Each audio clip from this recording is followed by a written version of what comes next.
Welcome to fishery news. ప్రపంచ మత్స్య దినోత్సవం సందర్భంగా నవంబర్ 21న తెలంగాణ రాష్ట్ర ప్రభుత్వం మరియు ఫిషరీస్ ఫెడరేషన్ సంయుక్తంగా నిర్వహించిన ఫిష్ ఫుడ్ ఫెస్టివల్ 4 రోజుల పాటు కన్నుల పండుగగా జరిగింది.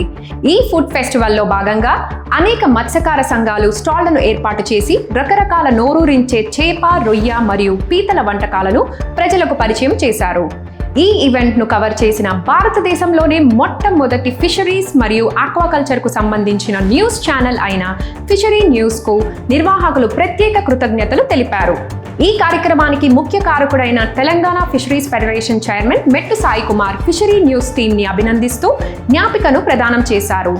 ఈ సందర్భంగా ఆయన మాట్లాడుతూ ఫిషరీ న్యూస్ తెలంగాణ రాష్ట్రంలో ఆక్వా రైతులకి మరియు ప్రభుత్వానికి మధ్య ఒక వారధిగా పనిచేస్తుందని కొనియాడారు.